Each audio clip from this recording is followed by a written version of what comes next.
I'm going to show you how I like to put the faces on my octopi.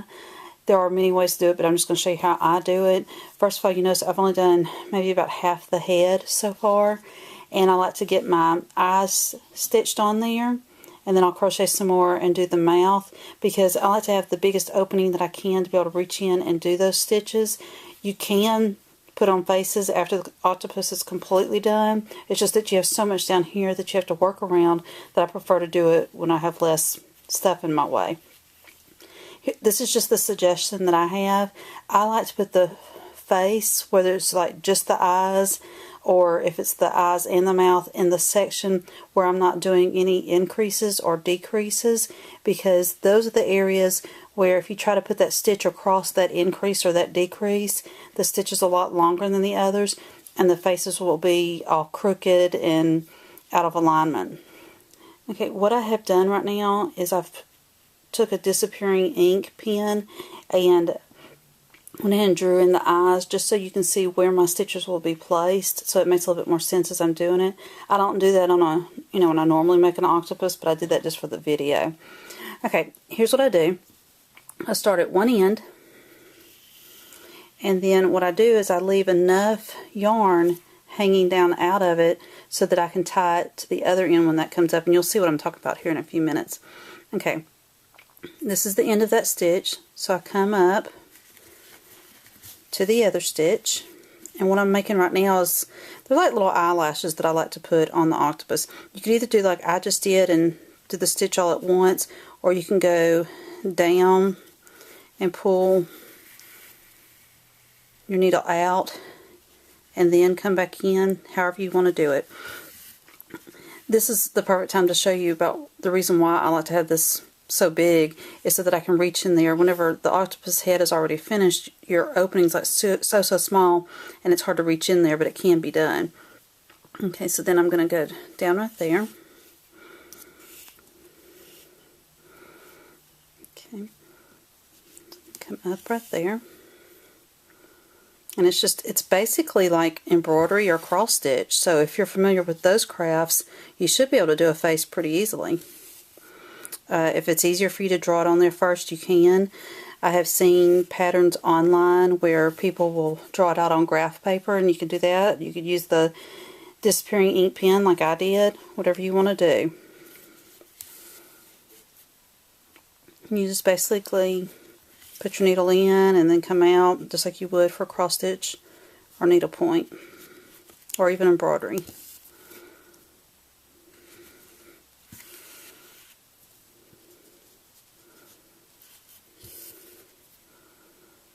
And the face doesn't have to look just like this. This is just my favorite way to do it.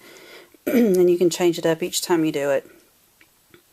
But again, I'm doing the eyes in the section where there's no increases or decreases. That way my stitches are pretty much all the same length. Okay, that was a mess up.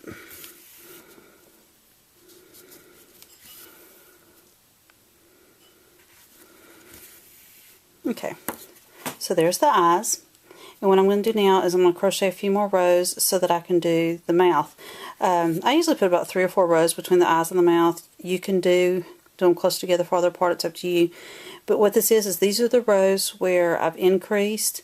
These are the rows where it's just single crochets all the way around. And this bottom row right here is that first row where you single crochet 4 and then you do a decrease. So that's why I didn't want to do any stitches right here, is because, like I said, it would make the, like I said, this diagonal part a lot longer, or it might even make this horizontal part a lot longer. Okay, I have crocheted a few more rows, plus I've drawn in the mouth. I started over on this end with the eyes, and then I'm going to continue this way with the mouth, so I can take the beginning end of the string and the end of the string here and tie them in a knot together. Okay, so I'm going to come up here. Make sure you don't get any of your other strings caught into it. Okay, I'm going to come up there, come down here. Like I said earlier, it's the same as cross stitching, needlepoint, embroidery. It's about the same. And go back down here. Okay, and come up here. And I use this disappearing ink sometimes because it disappears after a little while. It fades. But you don't really need that unless you just want it. Okay. So I have the beginning string right here, and here's the end of the string. So what I do is I tie these basically in a double knot because you don't want either end to come undone. Okay, so again I just tie it in a knot. And you don't want to pull it too tight because then the outside of the octopus will kind of pucker.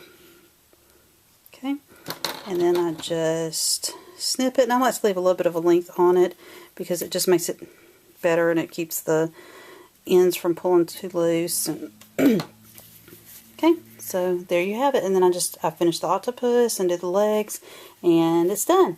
But you can mix and match the eyes and mouth. I've done the eyes in black before, the mouth in red. It's just, you'd have to take, like if this is where you started with the black and you end with the black here, you would just need to make sure you tie those two ends together. If you make the mouth red, you need to make sure you tie those two ends together, or you very well could take a black and tie it with the red on both sides. That's up to you. But you really want to make sure that you tie it in a good knot so it doesn't come undone, and you also don't want to do it too tight because then that'll make the octopus pucker. So there you have it. So like I said, I just like to do it as soon as I can so that the opening is bigger.